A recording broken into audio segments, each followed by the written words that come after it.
When we met at university 20 years ago, we made for unlikely friends. I'm an extrovert who gets involved in everything and talks to anyone. And I'm an introverted ideas person who finds extroverts energising, but a bit intimidating.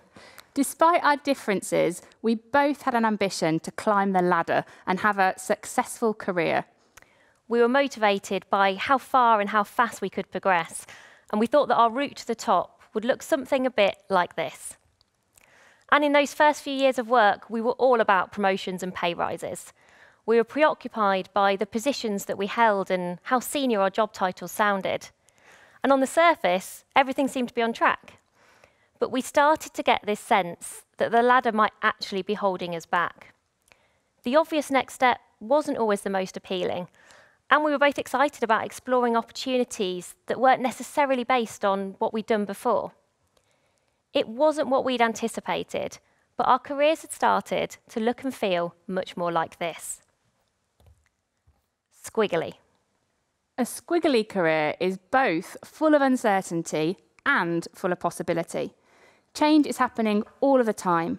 Some of it is in our control and some of it's not. Success isn't one size fits all. Our squiggles are as individual as we are.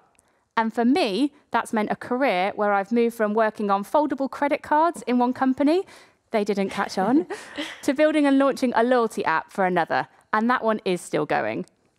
And I've moved from making magazines to working on food waste, from a 5 to a 4-day week so I could spend more time on personal projects and volunteering. I've already had more jobs and worked in more organisations than my dad. And he's been working for twice as long as I have. And I'm the rule, not the exception. When we started to share the idea of squiggly careers with people, we were surprised by how much it stuck. It seemed to give people something that perhaps they didn't even know that they needed, a way of describing both their experiences and their aspirations. Someone even told us that they took our book, which has a big squiggle on the front of it, into a job interview as a way of describing their career so far. But we underestimated one big problem. The legacy of the ladder is all around us. It's in the companies that we work in and the conversations that we have. It sounds like being asked in a job interview, where do you see yourself in 5 years' time? It's the uncomfortable question of how we reward and motivate people who do a great job but don't want to be promoted. And it's the unfairness of our learning being unlocked by the level that we reach in an organisation. Career ladders were created as a way to manage and motivate a whole new generation of workers in the early 1900s. And that world of conformity and control from over 100 years ago is unrecognisable today. Especially when we consider only 6% of people in the UK now work 9 to 5. We can all expect to have 5 different types of career. And the World Economic Forum estimate that 50% of the skills that we have right now won't be relevant by 2025. Ladders are limiting. They limit learning and they limit opportunity. And if organisations don't lose the ladder, they will lose their people. The people that are always adapting, that never stop learning, and who are open to the opportunities that come their way. 2020 disrupted the way that all of us work, and none of us know what will happen next. But one thing we can be confident about is that the ladder is a redundant concept of careers. Losing the ladder starts with redefining our relationship with learning at work. We all now have the chance to curate our own curriculums, and we can be really creative about what that looks like. Whether it's the TED Talks that you're watching, the books and blogs you're reading, the podcasts you're listening to. Your learning is personal to you, and the good news is your development is no longer dependent on other people.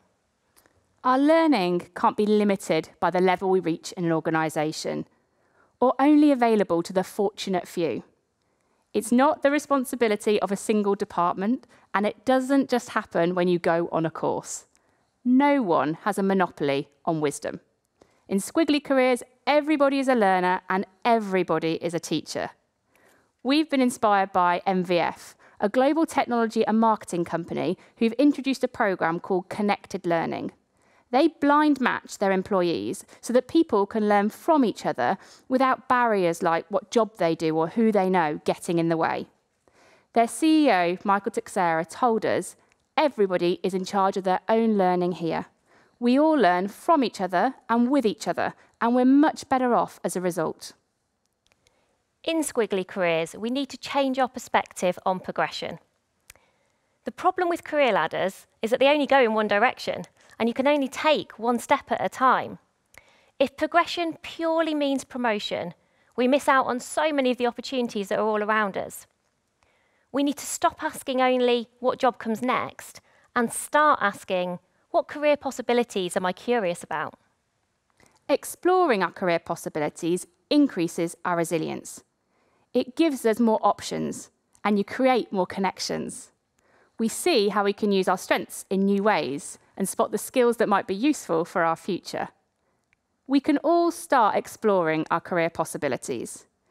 It might be an ambitious possibility that you don't feel ready for yet, or perhaps it's a pivot that feels interesting but just that bit out of reach, or maybe it's a dream that you've discounted. The most important thing is that you give yourself the permission to explore. And this is not a one-way street. We need support from the people that we work for and the organisations that we work in. And we've seen how this can work in practice at a food manufacturer called Cook. They have something called the Dream Academy. And in this academy, their colleagues can explore any career that they're intrigued by, in or out of the organisation, and even rediscover abandoned ambitions. It could be to try stand-up comedy, to write their first children's book, to move from marketing to finance, become the CEO. Nothing is off the table. One employee said, "The Dream Academy didn't open doors for me. It helped me to have the confidence to open them for myself." In career ladders, our identity can become about the titles that we've held rather than the talents that we have. Everyone is talented, and we can use those talents in many ways. We don't need to constrain our careers. In the words of my favourite band, Fleetwood Mac, you can go your own way.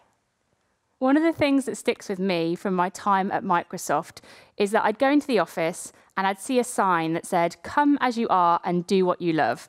And this was more than just words on a wall. As a non-techie with a podcast on the side, I certainly brought something different to the organisation. But my uniqueness was embraced, and there was no pressure to fit a perfect mould.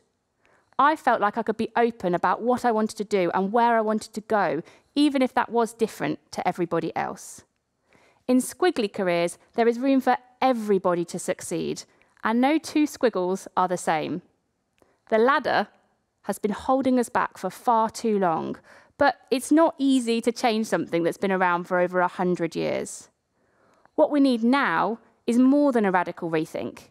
We need a radical redo, and change comes from action. Together, we have an ambition to make careers better for everyone. And we've seen just what's possible when people let go of the ladder. We see people who define their own success and take control of their careers. And we see organisations who benefit from adaptable employees who are curious, confident, and continually learning. We want to ask you to become an advocate for squiggly careers. You might be a manager who could help somebody to explore their career possibilities. Or maybe you're a mentor and you can give someone the confidence to see how they can use their talents in new ways. And now that we're all teachers, let's share what we know so that everybody can succeed. It's finally time for us all to step off the ladder and into the squiggle.